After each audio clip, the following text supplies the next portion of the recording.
Le mercredi 18 juin 2025, le Conseil des ministres a adopté un décret portant création de la brigade civique Labal, en langue fulfundé qui signifie droiture, probité et honnêteté.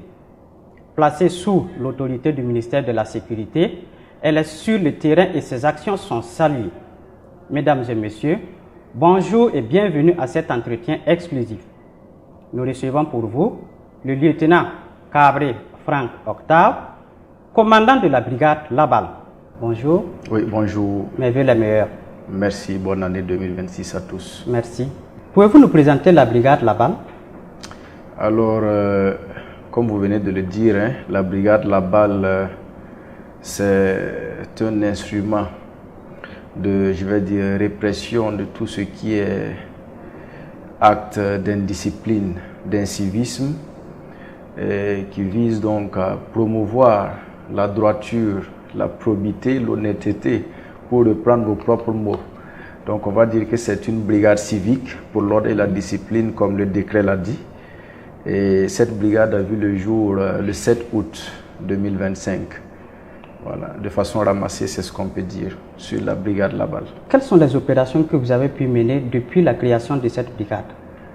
Alors, les opérations que nous menons sont des opérations qui nous permettent de nous assurer de l'exécution ou bien du respect donc des règles édictées dans certains domaines, je vais dire les domaines donc de nos compétences.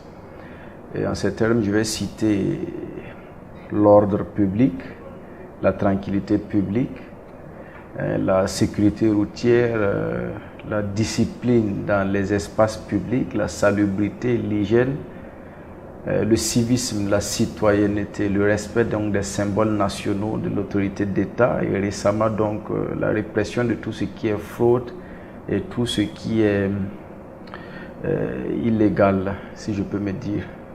Quelle opération emblématique a retenu votre attention?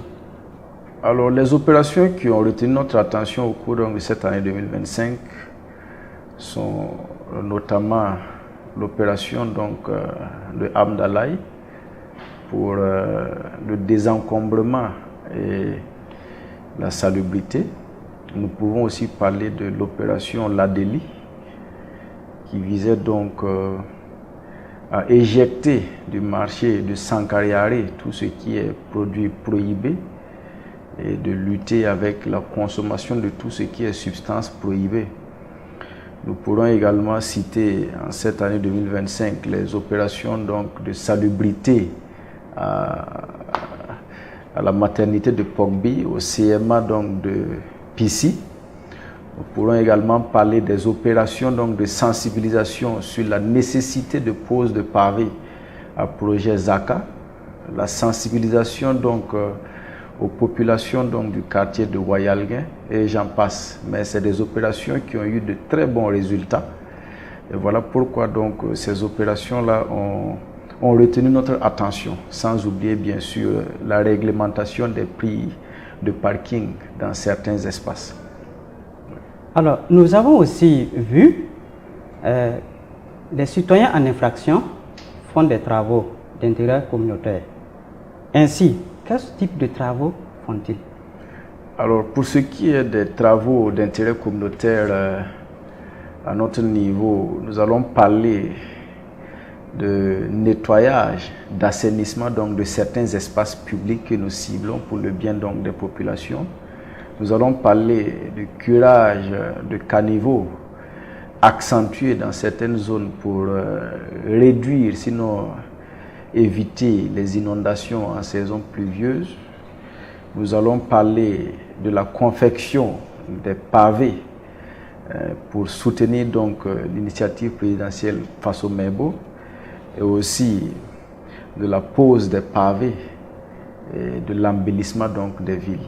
Ce sont donc ces différentes activités-là qu'un individu, ou je vais dire un citoyen contrevenant peut être appelé donc à exécuter dans nos locaux. Dites-nous, quel est l'impact de ces travaux?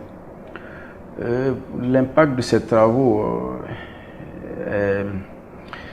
je vais dire quoi? La propreté essentiellement donc du centre-ville, donc des rues, de nos quartiers, de nos marchés et j'en passe, mais aussi l'embellissement de façon générale donc des villes, si je peux me permettre, puisqu'il y a maintenant Ouagadougou et Bobo-Dioulasso, en attendant que la brigade puisse naître dans d'autres villes aussi. Les travaux d'intérêt communautaire, est-ce que les contrevenants sont exemptés du paiement de leur amende? Non, les contrevenants ne sont pas exemptés du paiement des amendes. C'est au contraire une mesure pour renforcer les mesures qui existaient déjà, en vue donc de dissuader et d'appeler les gens à plus de retenue et à plus de respect donc des règles ou de la loi. Donc pour ce faire, lorsque quelqu'un est pris en infraction, non seulement le paiement de l'amende aura lieu, et en plus, naturellement, la personne va exécuter les travaux d'intérêt communautaire. Voilà. Alors, ici, nous avons remarqué aussi des cartes. Alors, parlons-nous un peu des cartes. Les cartes viennent réguler un peu le mode de paiement donc des contraventions. Ça permet d'éviter beaucoup de débats ou de discours, si vous voulez, pour dire aux gens que maintenant, lorsque vous êtes en infraction, vous payez vous-même votre contravention et directement au trésor. C'est une plateforme qui a été donc conçue à cet effet. Donc, vous pouvez télécharger une application dénommée Faso Arzeka. Et lorsque vous cliquez dessus, vous suivez seulement la procédure, conformément donc au prix que vous devez payer, vous payez et vous amenez maintenant le reçu à notre niveau. Nous, on prend juste connaissance, voilà, du reçu et puis voilà, vous travaillez et vous partez. Et quand vous prenez la carte, certains disent carte Labal, mais en réalité une carte de réquisition, c'est marqué sur la carte. Les références que vous pourrez trouver là-dessus, c'est la ville en premier lieu. Après, vous aurez l'arrondissement concerné. Après, vous aurez maintenant le numéro de la carte. Voilà, donc à partir de la carte, on peut donc savoir la personne que nous avons dans nos locaux là vient d'où. Et ça nous permet aussi de suivre les tendances pour un peu faire le point acquis de droit sur l'attitude et le comportement donc de la population de façon générale. À la fin, l'intéressé va avec la carte ou la carte est récupérée? La carte est récupérée. Lorsque vous êtes pris dans une situation, vous remettez tout ce qui est document afférent donc à votre identité ou à la circulation, c'est-à-dire les documents de votre moto ou bien de votre véhicule. S'il y a besoin aussi, votre CNIB. Et on vous remet donc la carte. Et vous êtes appelé à vous présenter immédiatement donc à la base de la brigade Labal pour suivre la procédure. Maintenant, s'il se trouve que vous, pour raison de service ou bien pour problème de santé, ou en tout cas pour raison valable, vous ne pouvez pas être disponible immédiatement pour les travaux, vous pouvez être reprogrammé en fonction donc des différentes disponibilités. Et quand cela ne tienne, c'est lorsque vous allez payer et que vous allez exécuter les travaux d'intérêt commun que vous pourrez maintenant nous rétribuer la carte de réquisition et entrer en possession de vos documents. Nous travaillons en coordination, en collaboration avec les autres forces, naturellement la police nationale, la police municipale. Et s'il y a besoin donc de référer un cas à une entité mieux indiquée, nous n'hésitons pas, quelle que soit donc l'entité. Et nous dirons que la collaboration jusque-là est sans problème. Et cette collaboration est saine et elle se porte très bien. Il n'y a pas de problème à se faire à ce niveau. Après Ouagadougou, Bobo-Dioulasso a reçu la brigade Labal. Parlez-nous un peu de son implantation et de ses actions. Effectivement, la brigade Labal est arrivée à Bobo-Dioulasso, si je peux dire ça comme ça, le 8 novembre 2025, à la grande surprise donc de la vaillante population donc, de Sia. Cette brigade-là, comme je l'ai toujours dit, elle a les mêmes objectifs et les mêmes chemins tracés que nous. Elle travaille donc comme nous. Voilà pourquoi donc depuis son implantation, vous constaterez avec nous qu'elle s'est mise donc à mener également ses opérations donc dans le cadre des domaines de ses compétences. Et naturellement, on va citer les opérations donc de répression de tout ce qui est occupation anarchique, les opérations donc de sensibilisation sur la salubrité, sur l'hygiène, des opérations donc de réglementation de prix de parking, des opérations de répression de tout ce qui est fraude ou trafic, et j'en passe. C'est une brigade qui vient de débuter, si je peux le dire ainsi, mais qui déjà a de très bons résultats sur le terrain et qui est apprécié également par la population de la localité. Nous souhaitons donc à cette brigade-là un bon vent, puisqu'elles vont continuer à être vigilantes et dévouées comme elle l'est déjà. À la brigade La Balle, y a-t-il que de la répression? Non, il n'y a pas que de la répression à la brigade La Balle. La répression n'est d'ailleurs que la dernière étape de la démarche. Donc quand vous prenez la démarche de la brigade La Balle, la première étape que nous apprécions d'ailleurs, c'est la sensibilisation. Lorsque nous constatons donc un fait anormal, nous nous déportons sur les lieux et nous sensibilisons donc les concernés sur les effets, si vous voulez, les conséquences négatives donc des actes qu'ils sont en train de poser. Et à l'issue donc de cette sensibilisation, s'il y a la possibilité d'accorder donc des délais d'exécution, nous le faisons. Et si l'infraction est telle qu'on ne peut pas accorder de délai, nous stoppons sur le champ. La répression ne vient donc qu'au moment où on constate, je vais dire, un refus ou bien de la récidive, en parlant bien sûr donc de personnes qui répètent les infractions pour lesquelles donc elles ont été sensibilisées, ou bien qui refusent donc d'exécuter les consignes ou bien les directives qui ont été données pour le bien-être donc de la population. Nous voyons souvent aussi que vous répartez apprécier. Oui, je l'ai tantôt dit, nous apprécions quand il faut apprécier, nous réprimons quand il faut réprimer. Voilà, quand on donne les consignes, si ça a été exécuté, si ça a été bien fait, on sent que les gens se sont donnés, il y a eu de la bonne volonté, nous sommes amis. Quand nous répartons l'ambiance, la bonne ambiance continue. Et je pense que c'est comme ça partout. Il n'y a de bagarre que lorsque certains s'opposent. Voilà. Et aujourd'hui, on constate que la population elle-même félicite la création de cette brigade. Comment appréciez-vous cette prise de conscience?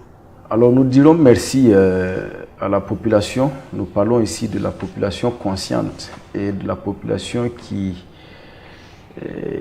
a pris conscience dans le bon sens.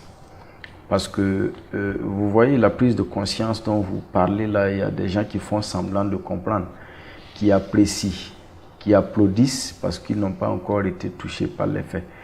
Maintenant, pour ceux-là qui ont réellement compris notre message et qui, malgré les pertes donc le fait donc d'accepter, d'adhérer a bien pu causer donc à leurs activités, ont décidé de le faire pour le bien donc de la population, pour le bien de tous. Nous disons grandement merci. Et nous disons donc que c'est sur des citoyens comme ça que nous pouvons compter pour bâtir le pays. Voilà, en tout cas pour ce qui est de la prise de conscience, dans le bon sens, la prise de conscience réelle, nous sommes très satisfaits, nous sommes contents et nous disons merci à ces gens-là. Au regard de l'engouement, nous pouvons aussi deviner encore les attentes des populations. Quelle assurance leur donnez-vous? Ce que nous pouvons leur dire, c'est que la brigade La Balle est là. Nous n'avons pas changé, nous n'allons pas changer. Nous sommes prêts et plus engagés que jamais. Alors, en cette année 2026, naturellement, les actions vont se multiplier et pour le bien donc de la population de façon générale. Nous pouvons leur donner cette assurance-là. Il faut signaler que la population a vraiment soif de la quiétude et de l'ordre. Et j'en passe, sinon aussi la discipline. Effectivement, la brigade est très sollicitée présentement et un peu partout. Ce qui fait que c'est d'ailleurs difficile pour nous immédiatement de satisfaire tout le monde. Donc je profite donc de cela pour rassurer les uns et les autres qui appellent ou bien qui se déplacent pour dénoncer que si nous ne sommes pas encore arrivés à leur niveau, ce n'est pas que nous leur avons oublié, c'est parce que le besoin est grand. Il y a beaucoup de choses sur lesquelles donc il faut vraiment tabler pour le bien de tous. Donc nous demandons donc plus d'indulgence de leur part, plus de compréhension, et nous leur assurons donc que nous viendrons vers eux. Et cette soif-là, naturellement, nous ferons tout pour la satisfaire. Est-ce que vous disposez d'un numéro vert pour faciliter la dénonciation? Nous avons un numéro sur lequel donc les gens peuvent appeler pour dénoncer. Je pense c'est le 50 40 05 04. Voilà, les dénonciations peuvent se faire par appel téléphonique. Les gens peuvent également, puisque c'est un numéro WhatsApp, nous envoyer un message en envoyant bien sûr la localisation et une brève description donc du fait constaté. Et ils peuvent également se déplacer pour venir donc dans nos locaux ici. Nous avons une section d'écoute qui peut les recevoir, entendre ce qu'ils ont à dénoncer, les enregistrer, les programmer. Est-ce qu'il n'y a pas de risque à venir dénoncer quelqu'un? Il n'y a pas de risque à venir dénoncer quelqu'un, c'est pour le bien de tous. C'est d'ailleurs une action à saluer. Voilà. Et quoi qu'on dise, la brigade Laval ne publie pas, en tout cas jusque-là, ceux qui viennent pour dénoncer. Voilà. Au contraire, c'est ceux qui s'entêtent donc à commettre des faits, à réprimer que voilà, nous projetons donc devant les écrans. Pour ceux qui viennent pour dénoncer à ce jour, je ne pense pas que vous avez déjà entendu à quelque part la brigade Laval dire à quelqu'un que c'est telle personne qui vous a dénoncé. Donc soyez rassurés, si votre voisin ou une de vos connaissances fait quelque chose qui n'est pas bien, vous pouvez le dénoncer et être tranquille. Nous abordons une nouvelle année. Quels sont les défis majeurs de la brigade Laval? Alors, en cette année, je vais dire que les défis majeurs sont entre autres la recherche donc de villes propres. Nous voulons donc que nos villes soient propres et jolies. Ensuite, nous voulons donc des institutions ou des organisations, si vous voulez, plus responsables, qui s'assument.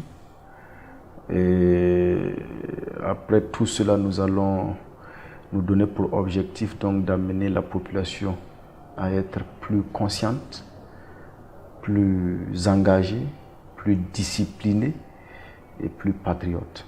Ce sont donc les objectifs majeurs pour ce qui est donc de cette année.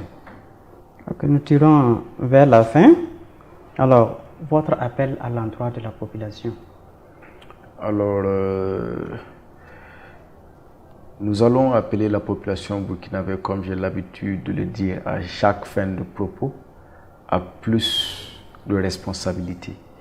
Nous appelons les gens à se démarquer de tout ce qui est irresponsable et illégal et à être droit, comme on a l'habitude de le dire.